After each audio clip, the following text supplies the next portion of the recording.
લોથલમાં research માટે ગયેલી team સાથે મોટી દુર્ઘટના ઘટી છે। ભેખડ ધસી પડતા બે મહિલા સરકારી જે અધિકારી હતા મહિલા અધિકારી હતા તે દટાયા છે। એક મહિલા અધિકારીનું મોત થયું છે, બીજાને બહાર કાઢવાની કામગીરી હાથ ધરાઈ છે। ફાયર બ્રિગેડ, પોલીસ અને 108ની ટીમ સ્થળ પર પહોંચી છે। રેસ્ક્યુની કામગીરી પણ હાથ ધરાઈ છે। લોથલમાં હડપ્પા સંસ્કૃતિના રિસર્ચ માટે ગઈ હતી ટીમ। દિલ્હી અને ગાંધીનગરના 4 અધિકારીઓની ટીમ ગઈ હતી લોથલ। માટીના સેમ્પલ લેવા માટે 15 ફૂટથી વધુ ઊંડા ખાડામાં ઉતર્યા હતા। બે મહિલા અધિકારી અચાનક માટીની ભેખડ તેમના ઉપર ધસી પડી અને બંને મહિલા અધિકારી દટાઈ ગયા। મૃતક અધિકારી દિલ્હીના હોવાનું પ્રાથમિક અનુમાન છે।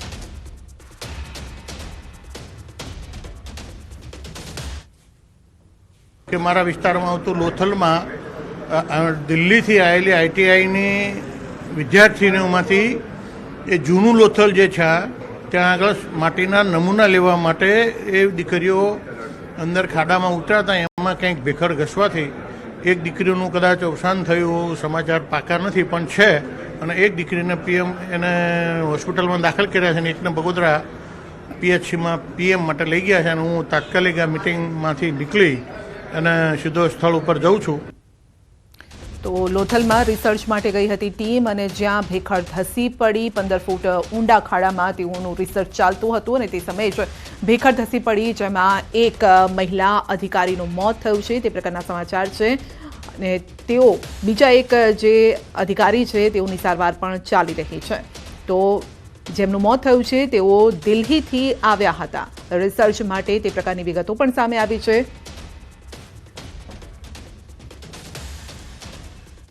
પાટીદાર સંસ્થાના અગ્રણીઓ વચ્ચે થયેલા ઝઘડા અંગે મોટા સમાચાર છે। ફરિયાદી અને સરદાર ધામના ઉપપ્રમુખ જયંતિ સરધારાએ આક્ષેપો અંગે ખુલાસો કર્યો છે। સીસીટીવીમાં ઉશ્કેરણી કરાતી હોવાના આક્ષેપ લગાયા છે। હથિયાર ન હોવાના અને ઈજાના નિશાનો અંગે જયંતિભાઈએ ખુલાસો કર્યો છે। તેમના મતે સીસીટીવી ખોટા ન હોઈ શકે।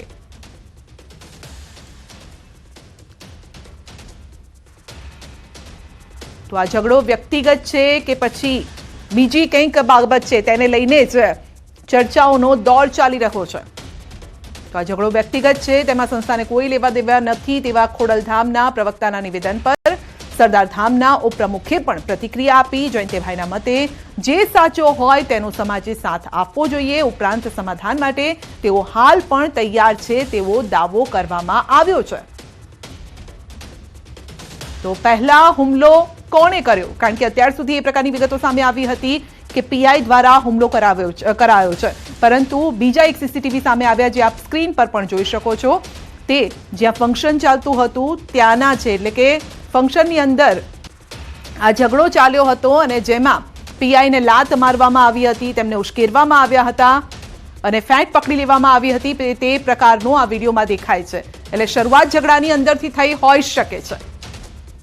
માર મેં એને નથી માર્યો, મને એને હાથું ગમ્યો એટલે મેં એને દૂર કરવા માટે મારા શરીર ઉપર તો મારા કપડાનું બધું નીતરતું હતું। લોહી નીકળ્યું તો ક્યાંથી નીતરતું હોય, ક્યાંથી આવ્યું છે ઉપર જ લાગ્યું હતું મારી ગાડીમાંથી જે મને રોકી ગાડી અને પાછળ જે આવીને સીધે મારી ઉપર પ્રહાર કર્યો હતો એ નેફામાંથી હાથ કાઢીને સીધો જ પ્રહાર કર્યો હતો। સીસીટીવી થોડા બનાવટી હોય એ ભાઈ અંધારું હતું ને મને દેખાણો એવું મેં લખાયું છે। જે નિવેદન દે છે એ એનો મત છે। મને એણે સરદારના વિશે ખરાબ બોલ્યો અને એણે એવું કીધું કે સમાજના ગદ્દાર છો તમે। હું તો એમ કહું છું સાચો એનો પક્ષ લેવો જોઈએ સમાજના અગ્રણીએ। કોઈએ સમાધાનનું કીધું નથી। હું સમાધાન માટે 1 વર્ષથી પ્રયત્ન કરું છું। આજે અત્યારે સમાધાન થતું હોય તો મારું દિલ એટલું ખુશ થશે। માતાજીને પ્રાર્થના કરું કે સંસ્થામાં સમાધાન સિવાય સમાજનો વિકાસ ન થાય। અને સમાજનો ગદ્દાર છો તું અને ખોડલધામમાં ટ્રસ્ટી હોવા છતાં સરદારધામમાં કામ શું કામ કરસ? અને જે ખોડલધામમાંથી સરદારધામમાં જાય છે એ સમાજના બધાય ગદ્દારો છે એવું મને કીધું। એટલે મેં એને એવું કીધું કે ભાઈ બે સંસ્થા પાટીદારની છે, બે અલગ અલગ રીતે કામ કરે છે અને બેયમાં કામ કરવાથી આપણને વાંધો શું છે? તો બંને સંસ્થામાં કામ કરે છે તેમાં વાંધો શું હોઈ શકે? સમાધાન માટે તેઓ તૈયાર છે તેવું તેમનું કહેવું છે, પરંતુ આ મામલો ક્યાંથી તૂલ પકડ્યો એ જોઈ લો। 3 સીસીટીવી સામે આવ્યા છે. પહેલા કેમેરામાં સૌથી પહેલા જે સીસીટીવી સામે આવ્યા હતા જેમાં ઝપાઝપી થોડી થતી હોય તેવું દેખાઈ રહ્યું છે. બંને વચ્ચે પહેલા વાતચીત થાય છે પીઆઈ અને સરધારા વચ્ચે અને ત્યારબાદ ઝપાઝપી થાય છે. બીજા વિડીયોમાં જોઈ શકો છો કે જ્યાં ફંક્શન ચાલતું હતું ત્યાં અંદરના આ દ્રશ્યો છે અને ત્યાં સરધારા પીઆઈને માર મારે છે, લાફો ઝીંકે છે, લાત મારે છે, ફેટ પકડે છે અને લાત મારે છે તેવા દ્રશ્યો છે. જ્યારે કે ત્રીજો જે વિડીયો છે એ આ ઘટના જે બની ત્યારબાદનો છે, એટલે કે બહાર આવ્યા બાદનો છે અને દિગ્ગજ રેસલર બજરંગને મોટો ઝટકો. નાડાએ બજરંગ પુનિયાને 4 વર્ષ માટે કર્યો સસ્પેન્ડ. 10 માર્ચે રાષ્ટ્રીય ટીમની પસંદગીની ટ્રાયલ દરમિયાન ડોપિંગ ટેસ્ટ માટે સેમ્પલ આપવાનો કર્યો હતો ઇનકાર. રમવાનું તો ઠીક, હવે કોચિંગ પણ નહીં આપી શકે બજરંગ પુનિયા. રાષ્ટ્રપતિ દ્રૌપદી મુર્મુ આજથી 4 દિવસીય તમિલનાડુની મુલાકાતે. રાષ્ટ્રપતિ આજે ડિફેન્સ સર્વિસીસ સ્ટાફ કોલેજ વેલિંગ્ટનના વિદ્યાર્થીઓને ફેકલ્ટીને કરશે સંબોધિત. ઉટીના વેલિંગ્ટનમાં કાર્યક્રમમાં આપશે હાજરી. ફિજલ ચક્રવાત મચાવશે તોફાન. તમિલનાડુમાં વરસાદનું રેડ એલર્ટ. 3 જિલ્લામાં અત્યંત ભારે વરસાદની આગાહી. તમિલનાડુના 6 જિલ્લામાં શાળા કોલેજો બંધ. બંગાળની ખાડીમાં ફરી એકવાર ચક્રવાતની તોફાન. શિયાળાની સિઝનમાં ઉત્તર પૂર્વ અને દક્ષિણ વિસ્તારોમાં વરસાદ. ચેન્નાઈ, તિરુવરમ, માયલાદુથુરાઈ, નાગાપટ્ટિનમ અને કુડલોર અને તંજાવુરમમાં એલર્ટ. ફિજલ વાવાઝોડાના કારણે નીચાણવાળા વિસ્તારમાં પૂર આવવાની શક્યતા. તમિલનાડુ અને પુડુચેરીમાં ભારે વરસાદની આગાહી વચ્ચે તંત્ર એક્શનમાં. એનડીઆરએફ, એસડીઆરએફની 17 ટીમો તૈનાત કરાઈ. બંગાળની ખાડીમાં ડીપ ડિપ્રેશનના કારણે વાવાઝોડા સાથે ભારે વરસાદની શક્યતા. ફિજલ વાવાઝોડાની તમિલનાડુમાં વર્તાઈ રહી છે અસર. નાગપટ્ટિનમમાં હવામાન વિભાગે જાહેર કર્યું વરસાદનું રેડ એલર્ટ. સવારથી અનેક વિસ્તારોમાં શરૂ થયો વરસાદ. ફિજલ વાવાઝોડું સક્રિય થતા તંત્ર એલર્ટ. તમિલનાડુના દરિયા કિનારાના વિસ્તારોમાં એલર્ટ. નાગપટ્ટિનમમાં દરિયામાં કરંટ. વાવાઝોડાની સ્થિતિને પહોંચી વળવા તંત્ર સજ્જ. ગુજરાતમાં હવે ઠંડી ધ્રુજાવી દેશે. 2 દિવસ બાદ ગુજરાતના તાપમાનમાં થશે ઘટાડો. હાલમાં અમદાવાદમાં 15.9 ડિગ્રી, નલિયા અને વડોદરામાં રાજ્યનું સૌથી ઓછું 13.8 ડિગ્રી તાપમાન નોંધાયું. વેસ્ટર્ન ડિસ્ટર્બન્સના કારણે 1 થી 2 ડિગ્રી તાપમાન ઘટી શકે.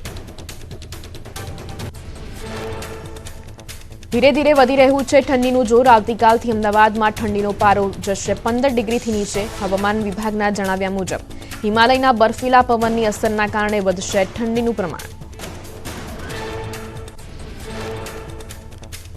દિલ્હીમાં યમુના નદીની દશા દયનીય. કેટલાય સમયથી યમુના નદીમાં છવાયેલી ઝેરી ફિલ્મનું સામ્રાજ્ય હજુ પણ યથાવત. રાજધાની દિલ્હીમાં જળ અને વાયુ પ્રદૂષણની સ્થિતિ અત્યંત ગંભીર. પશ્ચિમ બંગાળના મેદનીપુરમાં ધુમ્મસનું સામ્રાજ્ય. વહેલી સવારથી વાતાવરણમાં ગાઢ ધુમ્મસ છવાતા વિઝિબિલિટી ઘટી. કોલકાતા નેશનલ હાઈવે પર ગાઢ ધુમ્મસના કારણે વાહન ચાલકોને થઈ હાલાકી. ચેન્નઈમાં મેઘરાજાએ કરી તોફાની બેટિંગ. ભારે વરસાદ થતાં માઉન્ટ રોડ પર વરસાદી પાણી ભરાયા. રસ્તા પર ઘૂંટણસમાં પાણી ભરાતા વાહન ચાલકોને ભોગવવી પડી હાલાકી. પુડુચેરીમાં ભારે વરસાદનું રેડ એલર્ટ. શહેરના ઘણા વિસ્તારોમાં ભારે પવન સાથે મેઘરાજાએ કરી સવારી. આસામ, મેઘાલય, નાગાલેન્ડ, મણિપુર, મિઝોરમ અને ત્રિપુરામાં પણ થઈ શકે હળવો વરસાદ. અમદાવાદમાં બેફામ ડ્રાઇવિંગ કરતા વાહન ચાલકો વિરુદ્ધ ટ્રાફિક પોલીસની સ્પેશિયલ ડ્રાઇવ. શહેરના અલગ અલગ વિસ્તારોમાં ટ્રાફિક પોલીસે વાહન ચેકિંગ કર્યું. રાત્રિ દરમિયાન ચલાવેલી ટ્રાફિક ડ્રાઇવમાં 1535 વાહનો ચેક કરાયા. અમદાવાદમાં ગુનેગારોની ખેર નથી. શહેરમાં ગુનાખોરીને ડામવા પોલીસ સજ્જ. વધતા ગુનાઓમાં કાબૂમાં લેવા માટે પોલીસે ટાસ્ક ફોર્સની કરી રચના. દરેક પોલીસકર્મીને સુરક્ષા એપનો ઉપયોગ કરવા અપાયા સૂચનો. સુરત શહેરમાં ગુનાખોરી રોકવા પોલીસ સેક્શનમાં ગંભીર ગુનાના આરોપીઓ સામે ગુજસી ટોક હેઠળ કાર્યવાહી કરાશે. ચાલુ વર્ષે 600 લોકો સામે પાસા હેઠળ કરાઈ કાર્યવાહી. ચાલુ વર્ષે મિલકત સંબંધી સહિતના ગુનાઓમાં 25% ઘટાડો. પોક્સો કેસમાં બારડોલી કોર્ટનો ઐતિહાસિક ચુકાદો. 6 વર્ષની માસૂમને પીંખનારા દુષ્કર્મીને 35 વર્ષની કેદની સજા. કોર્ટે કહ્યું બાળકી પર અત્યાચાર કરનાર માટે નરમાશ ન્યાય વિરુદ્ધ.